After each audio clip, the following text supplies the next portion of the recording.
آج 29 تاریخ ہے نا، 29 نا آج، 2 دن کے بعد 31 کی نائٹ آئے گا۔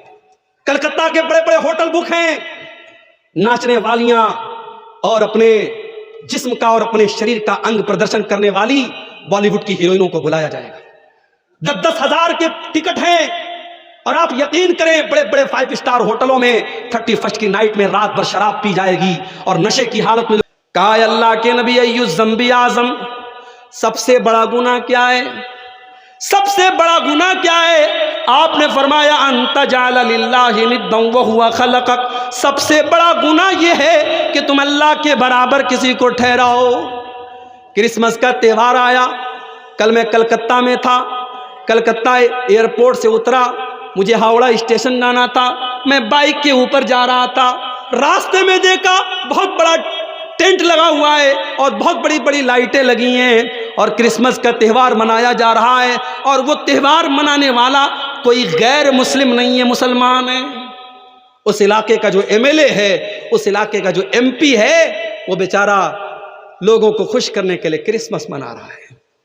میں کہتا ہوں ایسی پالیٹکس اور ایسی راجنیتی ہمیں نہیں کرنی ہے جس پالیٹکس کے چکر میں اور جس راجنیتی کے چکر میں اپنے دین اور ایمان سے ہمیں ہاتھ دھونا پڑے۔ ہمیں نہیں چاہیے ایسے MP، ہمیں نہیں چاہیے ایسے MLA جو اپنی توحید اور اپنے ایمان کا سودا کر لے۔ میرے بھائی کرسمس منا رہے ہو، ہمارے نوجوان لڑکے جو کالجوں میں پڑھتے ہیں، جو ہماری نوجوان لڑکیاں کالجوں میں پڑھتی ہیں، یہ فیس بک کے اوپر بیچارے اپنے آپ کو بہت شانتی پریہ ثابت کرنے کے لیے 25 دسمبر کو یہ فیس بک پر لگاتے ہیں merry Christmas to all brothers and sisters. کیا کہتے ہیں؟ میری کرسمس، کرسمس کی مبارکباد دے رہے ہیں۔ تیرے بقرعید کا تہوار آیا تو کسی عیسائی نے بکرا تو نہیں کاٹا، تیری عید کا تہوار آیا تو کسی عیسائی نے آ کر کے تیری عیدگاہ میں 2 رکعت نماز تو نہیں پڑھی۔ تجھے بڑی خوشی ہے اس کے کرسمس منانے کی؟ تجھے معلوم ہے یہ کرسمس کا تہوار کیوں منایا جا رہا ہے؟ کرسمس کے تہوار کے اوپر یہ عقیدہ رکھا جاتا ہے، یہ عیسائی یہ عقیدہ رکھتے ہیں کہ اللہ تعالیٰ کو بیٹا پیدا ہوا ہے، وہ عیسیٰ مسیح کو اللہ کا بیٹا مانتے ہیں اور یہ عقیدہ رکھتے ہیں کہ آج کے دن اللہ تعالیٰ کو بیٹا پیدا ہوا ہے۔ اے مسلمان، تیرے اللہ کو گالی دی جا رہی ہے، تیرے اللہ کو برا بھلا کہا جا رہا ہے، تیرے رب کو برا بھلا کہا جا رہا ہے، اور تو کرسمس کی مبارکباد دے رہا ہے۔ تیرا عقیدہ تو یہ نہیں ہونا چاہیے۔ تیرا عقیدہ تو قرآن کی سب سے چھوٹی سورت میں بتا دیا گیا، قل هو اللہ احد اللہ الصمد لم یلد ولم یولد ولم یکن له کفوا احد۔ اے نبی آپ کہہ دیجئے اللہ ایک ہے، اللہ بے نیاز ہے، اللہ کا کوئی بیٹا نہیں اور اللہ کسی کا بیٹا نہیں، ولم یکن له کفوا احد، اور اللہ کے برابر کوئی نہیں۔ اللہ کا بیٹا بنایا جا رہا ہے اور تو ہے میری کرسمس بول رہا ہے، تو مبارکباد دے رہا ہے۔ اور بنگال کی پولیٹکس میں یہ بہت زیادہ ہو رہا ہے، میں دیکھ رہا ہوں۔ غیر مسلموں کے تہوار ہوتے ہیں، ان کے مذہبی دیوی دیوتاؤں کے فوٹو لگا لگا کر کے ہمارے یہ مسلمان جو لیڈرز ہوتے ہیں یہ ان کو شبھ کامنائیں دیتے ہیں۔ وہ کہتے ہیں صاحب پولیٹکس سے کرنا پڑتا ہے، پولیٹکس کے نام پر اگر آپ کو اپنے دین اور اپنی توحید سے کمپرومائز کرنا پڑے تو ایسی پولیٹکس سے آپ توبہ کر لیجئے میرے بھائی، نہیں کرنی چاہیے ایسی پولیٹکس۔ اسلام کے اندر دو رنگی نہیں ہے، اسلام کے اندر دوگلا پن نہیں ہے، اسلام توحید والا مذہب ہے۔ اگر آپ اسلام کو مانتے ہیں تو توحید سے کبھی کمپرومائز مت کیجیے۔ اللہ کے پیارے نبی کے پاس آفر آیا، مکہ کے کافروں نے آفر دیا، اے محمد صلی اللہ علیہ وسلم ہم آپ کو ایک بڑا بہترین آفر کرتے ہیں، ایک دن آپ ہمارے بتوں کے آگے سجدہ کیجئے، ہم ایک دن آپ کے اللہ کے آگے سجدہ کریں گے، ایک دن آپ ہماری مذہب پر ہمارے مذہب کو فالو کیجئے اور ایک دن ہم آپ کے مذہب کو فالو کریں گے۔ بڑا اچھا آفر تھا، بیچ کا راستہ نکالا گیا تھا۔ جیسے آج کے زمانے میں بہت سارے مسلمان کہتے ہیں کہ بھائی اسلام بھی ایک مذہب ہے، کرسچینٹی بھی ایک مذہب ہے، جوئزم بھی ایک مذہب ہے، ہندوازم بھی ایک مذہب ہے، سارے مذہب ایک ہیں، راستے الگ الگ ہیں، منزل ایک ہے۔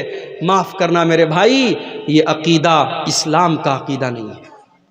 اسلام کا عقیدہ یہ نہیں ہے کہ سارے راستے الگ الگ ہیں، منزل ایک ہے۔ اسلام کا راستہ یہ ہے منزل بھی ایک ہے اور راستہ بھی ایک ہے، اور وہ راستہ اللہ کا راستہ ہے، وہ راستہ رسول کا راستہ ہے، وہ راستہ اسلام کا راستہ ہے۔ وَمَن يَبْتَغِ غَيْرَ الْإِسْلَامِ دِينًا فَلَن يُقْبَلَ مِنْهُ، جو اسلام کو چھوڑ کر کے کوئی اور راستہ اپنائے گا اس کے مذہب کو اللہ تعالیٰ قبول نہیں کرے گا، سویکار نہیں کرے گا۔ وَهُوَ فِي الْآخِرَةِ لَمِنَ الْخَاسِرِينَ، اور آخرت میں وہ خسارہ اٹھانے والوں میں سے ہوگا۔ اور ہندو مذہب میں بھی یہی بات کہی گئی ہے۔ ہمارے ہندو بھائیوں کی بڑی مشہور کتاب ہے شریمد بھاگوت گیتا، اس کے اندر شری کرشن جی نے بھی یہی کہا ہے کہ توحید کا راستہ ہی سب کو نجات دلائے گا۔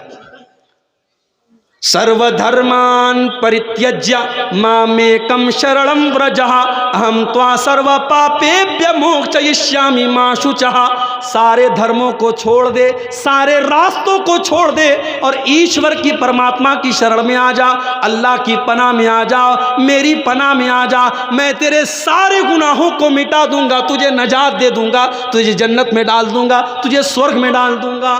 یہی ہندو مذہب کے اندر بھی کہا گیا، یہی اسلام کے اندر بھی کہا گیا کہ ایک راستہ جو نجات دینے والا ہے وہ توحید کا راستہ ہے، وہ اللہ کا راستہ ہے۔ میرے بھائیوں، انسانیت کے نام پر اور مانوتا کے نام پر اپنے آپ کو اتنا ہلکا مت بناؤ کہ اللہ کے ساتھ شرک ہو رہا ہے اور تم کرسمس کی مبارکباد دے رہے ہو۔ اور ابھی تو کرسمس ختم ہو رہا ہے، آج 29 تاریخ ہے نا، 29 ہے نا آج، 2 دن کے بعد 31 کی نائٹ آئے گی۔ کلکتہ کے بڑے بڑے ہوٹل بک ہیں، ناچنے والیاں اور اپنے جسم کا اور اپنے شریر کا انگ پردرشن کرنے والی بالی ووڈ کی ہیروئنوں کو بلایا جائے گا۔ 10-10 ہزار کے ٹکٹ ہیں، اور آپ یقین کریں بڑے بڑے 5 اسٹار ہوٹلوں میں 31 کی نائٹ میں رات بھر شراب پی جائے گی اور نشے کی حالت میں لوگ دھت ہو کر کے حرام کام کریں گے، اور یہ کام ایک بڑی تعداد میں مسلمان لڑکے اور لڑکیاں بھی کرتے ہوئے نظر آئیں گے۔ مسلمان بھی آپ کو یہ کام کرتے ہوئے نظر آئیں گے۔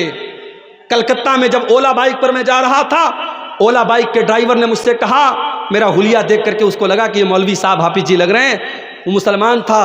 اس نے کہا مولوی صاحب حافظ جی حالات بہت برے ہیں۔ اس نے کہا سنڈے کے دن رات میں ہم لوگ جب بائک لے کے نکلتے ہیں، نشے کی حالت میں بالکل ٹھلی ہو کر کے، بالکل دھت ہو کر کے جوان لڑکیاں آتی ہیں، ان کے باپ کو کوئی پرواہ نہیں کہ ہماری لڑکی کہاں گئی ہے، ان کی ماں کو کوئی پرواہ نہیں ہماری جوان لڑکی کہاں گئی ہے، نشے کی حالت میں دھت ہو کر کے آتی ہیں اور ہم سے کہتی ہم کو ہمارے گھر پہنچا دو۔ اور ہمیں ڈر لگتا ہے کہیں ایسا نہ ہو کہ اس کو لے کر کے جب اپنی بائک پر ہم جائیں اور یہ ہم کو جکڑ کر کے ہم ہماری بائک پر جب بیٹھیں تو کہیں ایسا نہ ہو کہ ہم گناہوں کی دلدل میں چلے جائیں اور ہم کوئی غلط کام کر بیٹھیں۔ کہا کہ یہ کام کرنے والی مسلمان لڑکیاں بھی ہوتی ہیں اور غیر مسلم لڑکیاں بھی ہوتی ہیں۔ حالات یہ ہے میرے بھائی، یہ مسلمان ہیں جنہیں دیکھ کے شرمائے یہود، وضع میں تم ہو نصارہ تو تمدن میں ہنود، یہ مسلمان ہیں جنہیں دیکھ کے شرمائے یہود۔ مسلمان کی شادی ہو رہی ہے، ناچ گانا بھی ہو رہا ہے، مسلمان کی شادی میں ڈی جے بج رہا ہے، ماشاءاللہ بڑا پکا مسلمان ہے، کیا مجال ہے کہ اس کے اسلام پر کوئی سوال اٹھائے؟ اس کے گھر میں رات بھر ڈی جے چل رہا ہے۔ تیرے نبی نے کبھی بانسری کی آواز کو اپنے کانوں میں جانے نہ دیا، تیرے نبی کے صحابہ نے کبھی میوزک کو اپنے گھر میں آنے نہ دیا، اور تو شادی کے موقع پر رات بھر میوزک بجا رہا ہے اور تو اپنے آپ کو مسلمان کہہ رہا ہے۔ کیا تیرا اسلام صرف تیری مسجد اور تیری نماز تک ہے؟ تیرے شادی بیاہ میں تیرے اسلام سے کوئی مطلب نہیں۔ میں کہتا ہوں علماء پابندی لگا دیں، جس کے گھر میں شادی میں ڈی جے بجے گا، ناچ گانا ہوگا، سارے علماء مل کر کے یہ طے کر لیں اس کے گھر میں ہم نکاح نہیں پڑھائیں گے، اس کی شادی میں ہم نہیں جائیں گے، لوگوں کے دماغ صحیح ہو جائیں گے۔ جائیں پڑھائیں، خود اپنا نکاح پڑھائیں، علماء منع کرتے ہم ایسی شادیوں میں نہیں جائیں گے۔ شادی ہماری کیسی ہو رہی ہے میرے بھائی؟ ماشاءاللہ باپ کے چہرے پر شرعی داڑھی ہے، ماتھے پر سجدے کا نشان ہے، شادی میں اپنی جوان بیٹی کو لے کے گیا ہے، کار سے نکلا، جوان بیٹی ساڑی پہن کر کے اور گاؤن پہن کر کے نکلی ہے، اس کا پورا آدھا شریر ڈھکا ہے اور آدھا شریر نظر آ رہا ہے، اور سارے لوگ اس کی لڑکی کو دیکھ رہے ہیں اور باپ کو کوئی فرق نہیں پڑتا ہے۔ صاحب فیشن کا زمانہ ہے، شادی کے موقع پر میری لڑکی تو حور بن کے آئی ہے، میری لڑکی جو چاہے پہنے، کیا فرق پڑتا ہے؟ مجھے بتاؤ، کیا شادی کے موقع پر بے پردگی جائز ہو گئی، بے حیائی جائز ہو گئی؟ میں کہتا ہوں وہ لڑکی جتنی گنہگار ہے، وہ لڑکی جتنی گنہگار ہے، اس لڑکی کا جوان باپ اور اس لڑکی کی ماں اس جوان لڑکی کا باپ اور اس لڑکی کی ماں جس نے اس کو وہ کپڑا لا کے دیا ہے اور وہ کپڑا پہنایا ہے، اور وہ کپڑا پہن کر کے اپنے شریر کا پردرشن کر کے جب وہ لڑکی شادی میں گئی ہے تو باپ بھی برابر گنہگار ہوگا، ماں بھی برابر گنہگار ہوگا۔ اللہ کے نبی فرماتے ہیں ثلاث لا ينظر اللہ عز وجل الیہم یوم القیامہ، 3 لوگ ایسے ہیں کہ قیامت کے دن اللہ تعالیٰ نہ تو ان کی طرف دیکھے گا، نہ ان سے بات چیت کرے گا، نہ ان کو گناہوں سے پاک و صاف کرے گا۔ 3 لوگ بڑے بد نصیب لوگ ہوں گے۔ نمبر 1 العاق لوالدیہ، اپنے ماں باپ کو ستانے والا، اپنے ماں باپ کو تکلیف پہنچانے والا، اپنے ماں باپ سے رشتہ توڑنے والا۔ نمبر 2 والمرأۃ المترجلہ، مردوں کی نقل کرنے والی، مردوں کی کاپی کرنے والی عورت۔ اور نمبر 3 الدیوس الذی یقر فی اہلہ الخبث، وہ دیوس آدمی، وہ بے غیرت آدمی، وہ بے شرم آدمی جس کے گھر کی بہو بیٹی بے حیائی کا کام کرے اور اس کو کوئی فرق نہ پڑے۔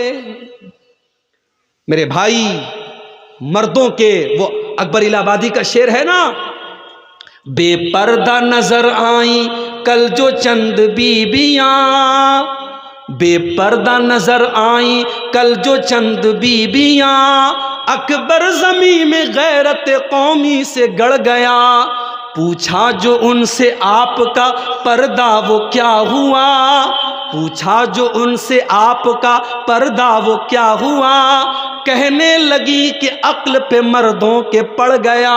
یہ مردوں کی عقل پہ پردہ پڑا ہے۔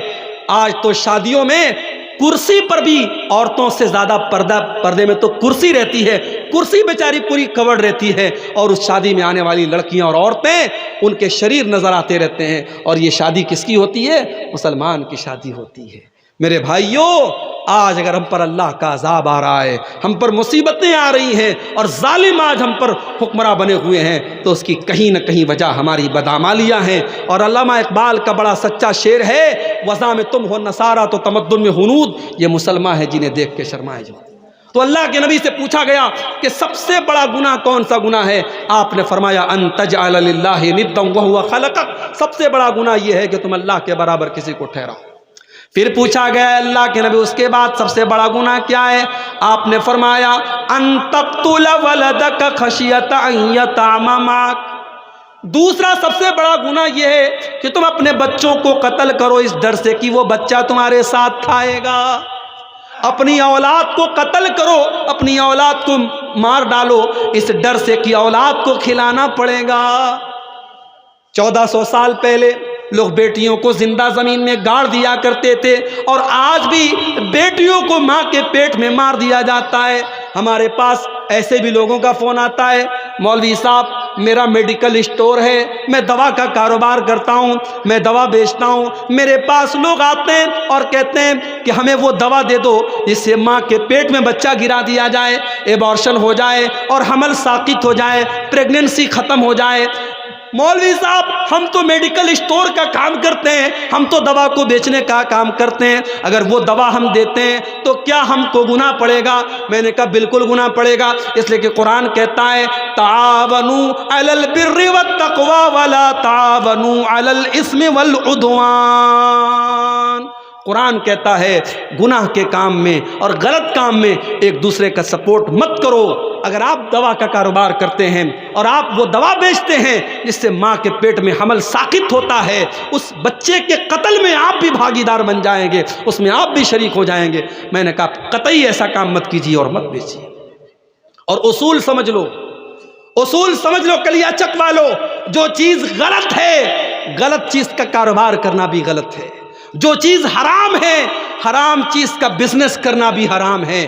جو چیز ناجائز ہے اس کا کاروبار کرنا اور اس کا کام کرنا، اس کو دکان پر سیل کرنا اور اس کو بنانے میں سپورٹ کرنا بھی غلط ہے، اور اس میں کوئی اختلاف نہیں ہے۔ سارے علماء کا یہ متفقہ فتویٰ ہے، جاؤ کسی بھی ادارے سے فتویٰ لے لو۔ اگر آپ کسی چیز کے بارے میں شریعت کی نظر میں آپ یہ مانتے ہیں کہ یہ چیز غلط ہے اور پھر آپ اس چیز کا کاروبار کر رہے ہیں، اس کا بزنس کر رہے ہیں، تو آپ اللہ کے یہاں جواب دینا پڑے گا، کیونکہ آپ نے حرام اور ناجائز چیز کا بزنس کر کے اس کو پروموٹ کیا ہے۔ اور دلیل اس کی قرآن کی یہی آیت ہے، وَلَا تَعَاوَنُوا عَلَى الْإِثْمِ وَالْعُدْوَانِ، کہ گناہ کے کام میں اور غلط کام میں ہمیں ایک دوسرے کا سپورٹ نہیں کرنا ہے۔ تو بچے تو آج بھی قتل ہو رہے ہیں، بچے تو آج بھی قتل ہو رہے ہیں، کہیں ماں کے پیٹ میں قتل ہو رہے ہیں، کہیں ہاسپٹل کے باہر آپ کو ڈسٹ بین میں مری پڑی ہوئی بچیاں مل جائیں گی۔ اور آج بھی ہماری بھارت سرکار یہ نعرہ لگاتی ہے، بیٹی بچاؤ بیٹی پڑھاؤ۔ آج 2023 اور 2024 شروع ہونے والا ہے، ترقی کا زمانہ ہے، ہمارا بھارت چندریان ہمارا چاند تک پہنچ گیا ہے۔ آج کے دور میں ہماری سرکار کو نعرہ لگانا پڑتا ہے، بیٹی بچاؤ بیٹی پڑھاؤ۔ کیوں؟ کیونکہ سرکار کا یہ ڈاٹا ہے، یہ گورنمنٹ کا ڈاٹا ہے کہ ہر سال سینکڑوں بچیوں کو ماں کے پیٹ میں مار دیا جاتا ہے۔ اللہ کے نبی نے فرمایا شرک کے بعد دوسرا سب سے بڑا گناہ یہی ہے کہ انسان اپنی اولاد کو قتل کر دے، یہ سوچ کر کے قتل کر دے کہ بیٹی پیدا ہوگی اس کی شادی کیسے کریں گے، اس کو کیسے پڑھائیں گے، کیسے اس کی تعلیم کا انتظام کریں گے۔ میرے بھائی یہ دماغ سے نکال دیجئے کہ اولاد کو آپ کھلاتے ہیں، یہ دماغ سے نکال دیجئے کہ بیوی کو آپ کھلاتے ہیں۔ کبھی غور کرنا، جب شادی نہیں ہوئی تھی تب کتنا کماتے تھے، شادی کے بعد کتنا کما رہے ہو، اور بچے ہونے کے بعد کتنا کما رہے ہو۔ جب بیوی آتی ہے شادی کے بعد اس کے مقدر کی روزی بھی اللہ تم کو دیتا ہے، اور جب بچہ گھر میں آتا ہے اس کا مقدر بھی اللہ آپ کو دیتا ہے۔ کبھی یہ مت سمجھو کہ اپنے بچوں کو ہم کھلاتے ہیں، ہم اور آپ نہیں کھلاتے، اللہ کھلاتا ہے۔ یہ الگ بات ہے، کسی کی مہینے کی آمدنی 10 لاکھ روپے ہے، کسی کی 10,000 روپے ہے، اور کوئی بیچارہ بڑی مشکل سے اپنا گزر بسر کر رہا ہے، مگر اللہ تعالیٰ سب کو کھلا رہا ہے، سب کو پلا رہا ہے۔ اولاد کو قتل مت کرو میرے بھائی، اولاد کی ہتیا کرنا یہ بہت بڑا پاپ ہے۔ پھر پوچھا گیا ہے اللہ کے نبی اس کے بعد تیسرا سب سے بڑا گناہ کیا ہے؟ آپ نے فرمایا ان تزانی حلیلۃ جارک، اپنے پڑوسی کی بیوی کے ساتھ زنا کرنا۔ زنا تو کسی کے ساتھ بھی حرام ہے، لیکن پڑوسی کی بیوی کا نام کیوں لیا اللہ کے نبی نے؟ کیونکہ پڑوسی پر پڑوسی وشواس کرتا ہے، پڑوسی پر پڑوسی بھروسہ کرتا ہے، پڑوسی گھر کو بند کر کے جاتا ہے تو پڑوسی سے بول کے جاتا ہے میرے گھر کی رکشا کرنا، میرے گھر کی حفاظت کرنا۔ پڑوسی کا بڑا حق ہوتا ہے میرے بھائی، اگر پڑوسی کی بیوی کے ساتھ اور پڑوسی کی بیٹی کے ساتھ اور پڑوسی کی بہن کے ساتھ اگر کوئی زنا کر رہا ہے تو یہ گناہ پر گناہ ہے، یہ بہت بڑا گناہ ہے۔ اللہ کے نبی نے اس کو تیسرا سب سے بڑا گناہ قرار دیا ہے۔ آج جو حالات میرے سامنے ہیں میرے بھائی، جو حالات ہم دیکھ رہے ہیں، آج معاشرے میں شادی کو بہت مشکل بنا دیا گیا۔ آپ کے اسی کلیا چک کے علاقے میں جہاں الحمدللہ اہل حدیثوں کی بہت بڑی بستی ہے، پورا علاقہ اہل حدیثوں کا علاقہ ہے، جمعہ کی نماز میں آ جاؤ 2-2 ہزار 2,500 نمازی بھرے رہتے، اتنی بڑی بڑی مسجدیں ہیں آپ کے علاقے میں۔ لیکن اس علاقے میں جب ہم آتے ہیں اور لوگ کہتے ہیں مولوی صاحب ہمارے یہاں لین دین بہت چلتا ہے، شادی میں تھوڑا بول دیجئے گا، بڑی ڈیمانڈ کی جاتی ہے، تھوڑا اس پر بھی بول دیجئے گا۔ میں نے پوچھا غریب باپ اپنی لڑکی کی شادی کیسے کرتا ہے؟ تو کسی نے کہا مولوی صاحب غریب آدمی یا تو بینک سے لون لیتا ہے یا گھر بیچ دیتا ہے۔ میرے بھائیوں آج ہم نے بیٹیوں کو اتنا بڑا بوجھ بنا دیا کہ بیٹی کی شادی کرنے کے لیے باپ کو اپنا گھر بیچنا پڑتا ہے اور باپ کو بیاج پر بینک سے لون لینا پڑتا ہے۔ پوری اسلامی تاریخ میں اور پورے اتہاس میں بیٹی اتنی بوجھ نہیں بنی تھی جتنا بڑا بوجھ آج ہم نے بیٹی کو بنا دیا ہے۔ آج کتنی غریب بیٹیاں ہیں، باپ بیچارہ پریشان ہے، میری آمدنی نہیں ہے، میری کمائی نہیں ہے، بیٹی جوان ہو رہی ہے، 25 سال کی ہو رہی ہے، 30 سال کی ہو رہی ہے، بیٹی کی شادی کیسے کروں؟ آج کتنے باپ ہیں جو بیچارے وقت کے پہلے بوڑھے ہو رہے ہیں، بال ان کے سفید ہو رہے ہیں، چہرے پر جھریاں پڑ گئی ہیں، بیٹی کی جوانی نے ان کی چنتا کی لکیروں کو بڑھا دیا ہے۔ میرے بھائیو اللہ کے واسطے ہوش کے ناخن لو، اللہ کے واسطے ہوش کے ناخن لو۔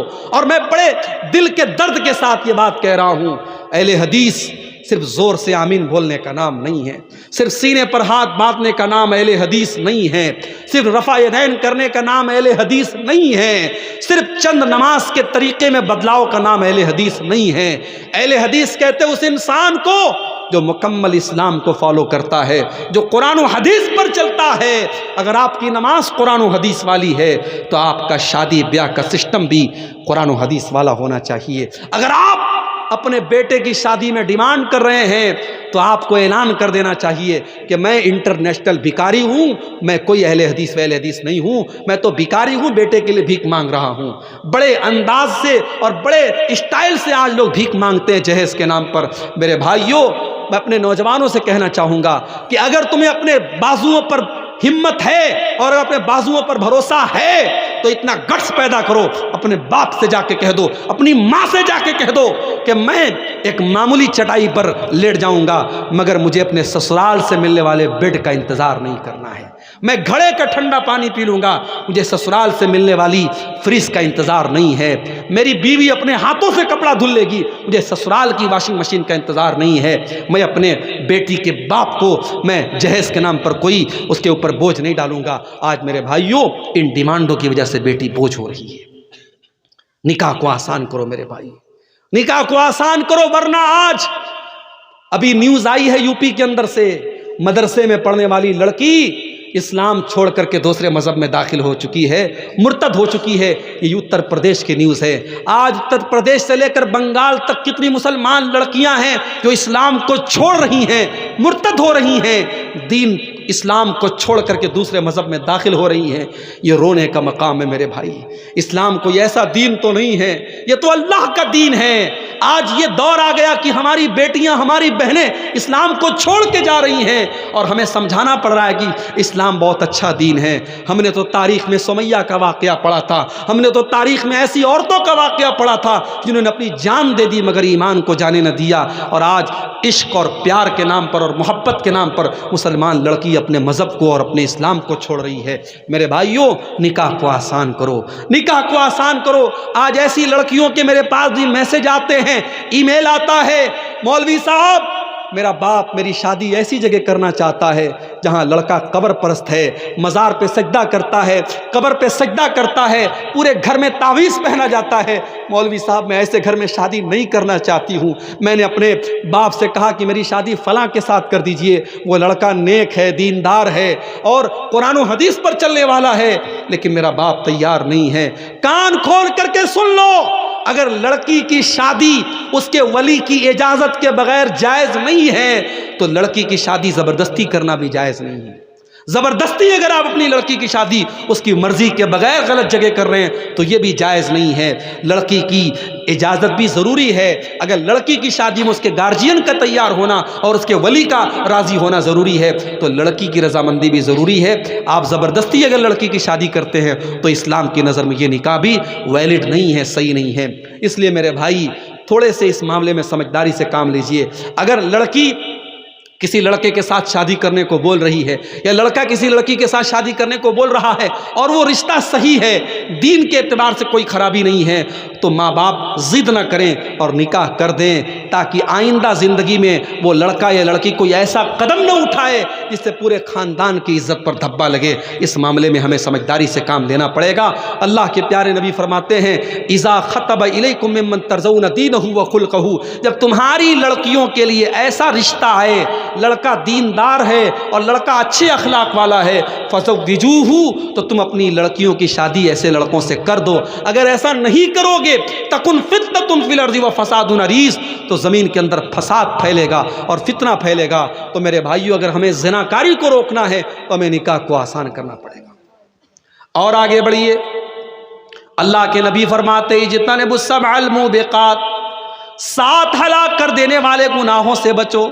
صحابہ نے پوچھا، اے اللہ کے نبی کون سے 7 ہلاک کر دینے والے گناہ ہیں؟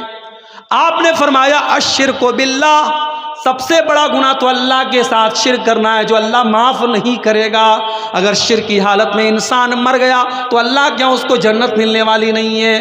الشرک باللہ، سب سے بڑا گناہ شرک کرنا۔ نمبر 2 والسحر، جادو کرنا۔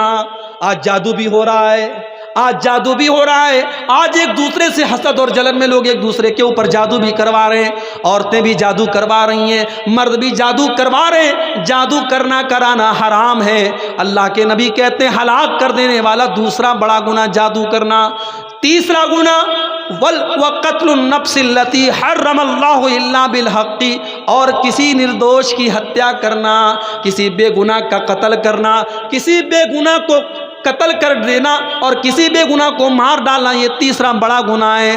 نمبر 4 وَأَكْلُ الرِّبَا، سود کھانا، بیاج کھانا، انٹرسٹ کھانا اور انٹرسٹ پر لوگوں کو قرضہ دینا، 1 لاکھ دے کر کے 1,02,000 لینا، 1,05,000 لینا، سود اور بیاج کی جتنی شکلیں ہیں کان کھول کر کے سن لو، اللہ کے نبی فرما رہے ہیں وَأَكْلُ الرِّبَا، سود اور بیاج کھانا یہ بھی ہلاک کر دینے والا گناہ ہے۔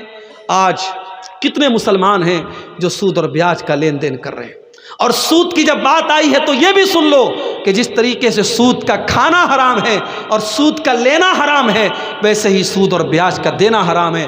آج بندھن بینک کے نام پر اور بندھن لون کے نام پر آج گھر گھر عورتوں کے نام پہ لوگ لون لے رہے ہیں اور بیاج پر پیسہ لے رہے ہیں۔ یاد رکھو اللہ کے نبی نے بیاج کھانے والے، بیاج کھلانے والے، بیاج کو لکھنے والے، بیاج کی گواہی دینے والے سب پر اللہ کے نبی نے لعنت کی، اور آپ نے فرمایا سب برابر ہیں۔ اس لیے بیاج کے کھانے کھلانے والے کان کھول کر کے سن لے، ہلاک کر دینے والے گناہوں میں چوتھا گناہ اللہ کے نبی نے فرمایا وَأَكْلُ الرِّبَا، سود کھانا۔ نمبر 5 وَأَكْلُ مَالِ الْيَتِيمِ، اور یتیم کا مال کھانا یہ بھی بہت بڑا گناہ ہے۔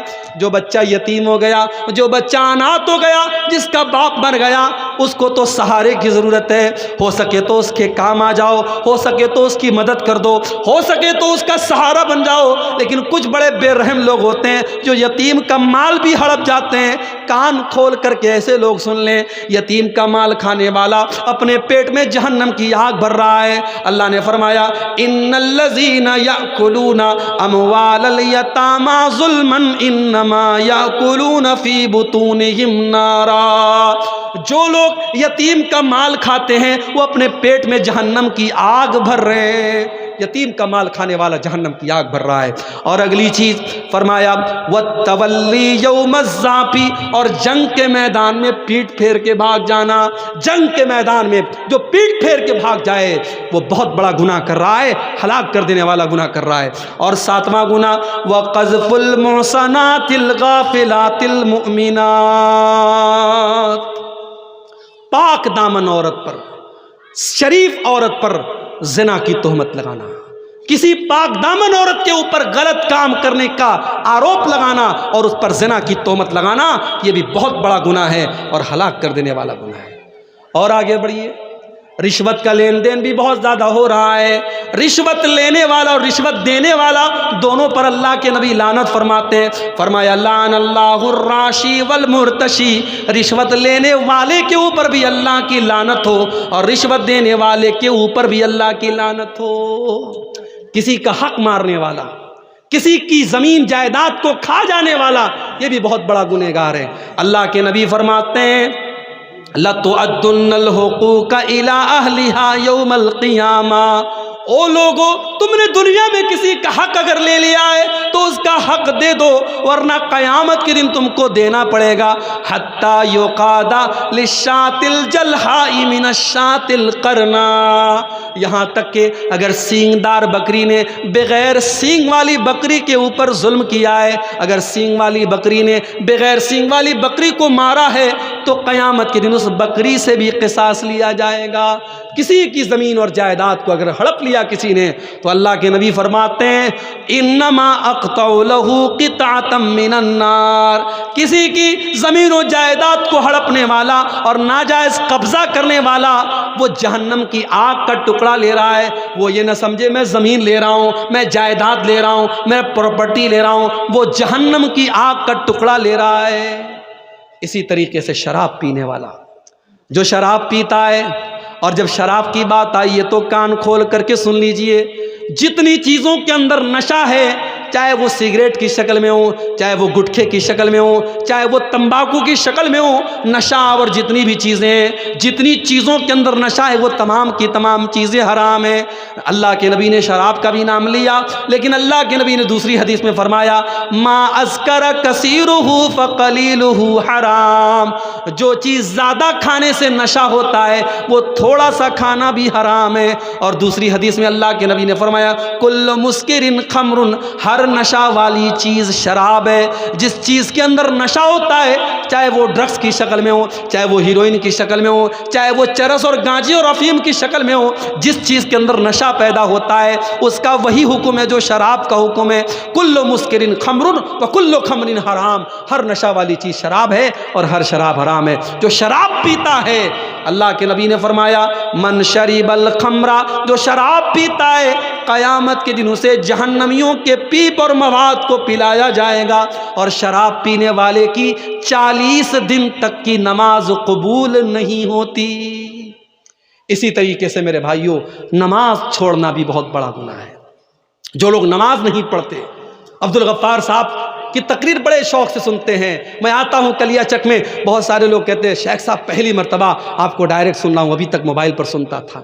بڑی محبت کرتے ہیں آپ، بڑے شوق سے علماء کی تقریروں کو سن رہے ہیں، مگر پتہ چلا کہ نماز کی پابندی نہیں کرتے ہیں. میرے بھائی، یہ علماء کی محبت آپ کو کام نہ دے گی. یہ یوٹیوب پر 3 گھنٹے تقریریں سننا آپ کو کام نہ دے گا اگر آپ نے نماز کی پابندی نہ کی. اس لیے کہ نماز چھوڑنے والا، نماز کو برباد کرنے والا اور نماز میں لاپرواہی کرنے والا کون ہے؟ اللہ نے فرمایا قرآن کے 16ویں پارے میں فَخَلَفَ مِن بَعْدِهِمْ خَلْفٌ أَضَاعُوا الصَّلَاةَ وَاتَّبَعُوا الشَّهَوَاتِ فَسَوْفَ يَلْقَوْنَ غَيًّا. نماز کو برباد کرنے والے وہ لوگ ہیں جو نالائق لوگ ہیں، جہنم میں جانے والے لوگ ہیں، وہ نماز کو برباد کرتے ہیں. میرے بھائی، جس نبی سے ہم محبت کرتے ہیں، جس نبی کا ہم کلمہ پڑھتے ہیں، اس نبی کو نماز سے بڑی محبت تھی. اللہ کے نبی جب ٹینشن میں ہوتے تھے، حضرت بلال سے کہتے تھے یا بلال ارحنا بالصلاۃ، اے بلال جلدی سے اذان دے دو اور نماز کے ذریعے ہمارے دل کو سکون پہنچاؤ. اور اللہ کے نبی نے آخری وصیت یہ فرمائی، اپنے انتقال کے پہلے آپ نے امت کو یہ میسج دیا الصلاۃ الصلاۃ، اے لوگوں نماز کی پابندی کرو اور اپنے غلاموں اور لونڈیوں کا خیال رکھو. میرے بھائی، نماز کو اگر آپ برباد کرتے ہیں تو قیامت کے دن اللہ کے نبی بھی آپ سے ناراض ہو جائیں گے اور اللہ بھی آپ سے ناراض ہو جائے گا. اس لیے نماز کی پابندی کرو، اور قیامت کے دن پہلا سوال نماز کے بارے میں ہوگا. اللہ کے نبی فرماتے ہیں ان اول ما یحاسب به العبد یوم القیامت صلاته، قیامت کے دن پہلا سوال بندے کی نماز کے بارے میں ہوگا. فَإِن صلحت، اگر نماز صحیح ہے، اگر نماز کا معاملہ صحیح ہے، فقد افلح، تو انسان کامیاب ہو جائے گا. وَإِن فسدت، اور اگر نماز کا معاملہ گڑبڑ ہے، فقد خاب وخسر، تو انسان ناکام ہو جائے گا. نماز کا چھوڑنے والا بھی بہت بڑا گنہگار ہے. اور ایک آخری حدیث سنا کر کے بات ختم کرتا ہوں. ہماری ماؤں بہنوں سے ریلیٹڈ یہ حدیث ہے، اس کو بھی آپ سن لیں. یہ صحیح مسلم کے اندر یہ حدیث موجود ہے. اللہ کے نبی فرماتے ہیں کہ میں اپنی امت کے 2 لوگوں کو جانتا ہوں، صنفان من اہل النار لم ارہما، 2 قسم کے لوگ جہنم میں جائیں گے، ان کو میں نے ابھی نہیں دیکھا ہے، یعنی وہ بعد میں آئیں گے، وہ قیامت کے پہلے آئیں گے، وہ قیامت کے قریب والے دور میں آئیں گے. نمبر 1 قوم معہم سیاط کاذناب البقر یضربون بها الناس، ایسے لوگ آئیں گے جن کے ہاتھ میں گائے کی دم کی طرح کوڑے ہوں گے اور وہ کوڑوں سے لوگوں کو ماریں گے، اتیاچار کریں گے، ظلم کریں گے، وہ اپنے پاور کا غلط استعمال کریں گے، وہ اپنی طاقت کا غلط استعمال کریں گے. ہر وہ انسان وہ جو ظلم کرتا ہے، جو لوگوں پر اتیاچار کرتا ہے، وہ اس حدیث کے اندر شامل ہے. آپ نے فرمایا ایسے ظالم لوگ جہنم کی آگ میں جلیں گے. کبھی کسی پر ظلم مت کرو میرے بھائی. اگر اللہ نے آپ کو پاورفل بنایا ہے، دولت والا بنایا ہے، اپنی دولت کا غلط استعمال مت کرو، اپنے پاور کا غلط استعمال مت کرو. یاد رکھو جس پر ظلم کرو گے، اگر اس کے منہ سے بد دعا کی آواز نکلی تو اللہ کے نبی فرماتے ہیں کہ مظلوم کی بد دعا کے درمیان اور اللہ کے درمیان کوئی رکاوٹ نہیں ہے. اس کی بد دعا ڈائریکٹ اللہ کے پاس جاتی ہے، اور مظلوم نے اگر بد دعا کر دی تو آپ کا کام تمام ہو جائے گا، برباد ہو جائیں گے آپ. اس لیے کسی پر کبھی ظلم مت کرنا میرے بھائی. تو یہ پہلی کیٹیگری کے لوگ ہیں جو جہنم میں جائیں گے. اور دوسری کیٹیگری کون ہوگی؟ فرمایا وَنِسَاءٌ كَاسِيَاتٌ عَارِيَاتٌ مُمِيلَاتٌ مَائِلَاتٌ، ایسی عورتیں جو کپڑا پہننے کے باوجود ننگی ہوں گی. کپڑا پہننے کے باوجود ننگی ہوں گی، یعنی ان کا ڈریس ایسا ہوگا، ان کا کپڑا ایسا ہوگا جو ان کے شریر کو پردرشت کرے گا، ان کی باڈی کو ایکسپوز کرے گا، وہ اپنے جسم کو نظر دکھائیں گی، اپنے شریر کا پردرشن کریں گی۔ کاسیاتن عاریاتن، کپڑا پہننے کے باوجود ننگی ہوں گی۔ آج کہنے کی ضرورت نہیں ہے کہ آج مسلمانوں کے گھروں میں ایسے کپڑے پہنے جا رہے ہیں، پورا کپڑا نیٹ کا کپڑا ہے، پوری آستین نظر آ رہی ہے، پوری بیک لیس آج جو ہے کپڑے پہنے جا رہے، پوری پیٹھ نظر آ رہی ہے، پیٹ نظر آ رہا ہے، پورا شریر نظر آ رہا ہے، کپڑا پہننے کے باوجود وہ عورت ننگی ہے، اور مسلمانوں کے گھروں میں ایسے کپڑے پہنے جا رہے ہیں۔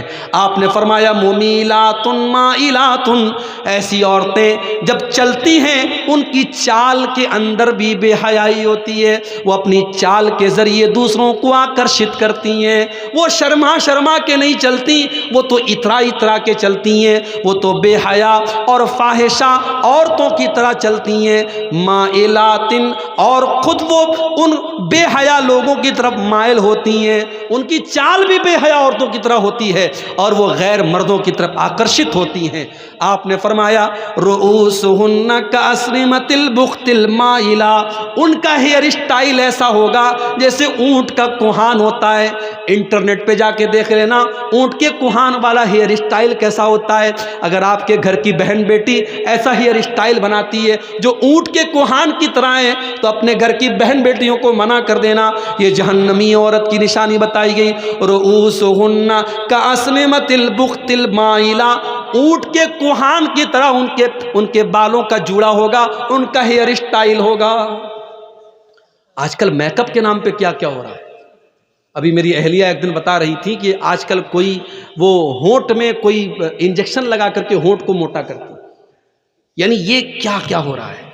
پلک کو جو ہے آئی برو کو بالکل جو ہے برابر کر دیتی ہیں اور اس میں کاٹ چھانٹ کرتی ہے، جبکہ اللہ کے نبی نے متنمسات جو آئی برو کے ساتھ چھیڑ چھاڑ کرتی۔ ہاں، اگر کسی عورت کی آئی برو عام عورتوں کے مقابلے میں بہت زیادہ عجیب و غریب لگ رہی ہے، بدصورت والی کیفیت ہے، تو اس کو وہ صحیح کر سکتی ہے، لیکن خوبصورتی کے نام پر اچھی خاصی اپنی آئی برو کو سیٹ کرنا یہ صحیح نہیں ہے، اور ہونٹ کے اندر انجیکشن لگا کے ہونٹ کو موٹا کرنا یہ حرام ہے میری ماں اور بہن۔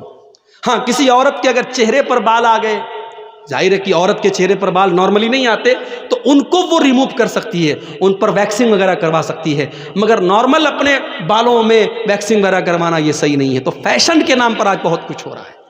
آپ نے فرمایا ایسی عورتیں جو بے حیائی کے کام کریں گی اور فیشن کے نام پر بے حیائی کریں گی، لا يدخلن الجنت، ایسی عورتیں جنت میں نہیں جائیں گی۔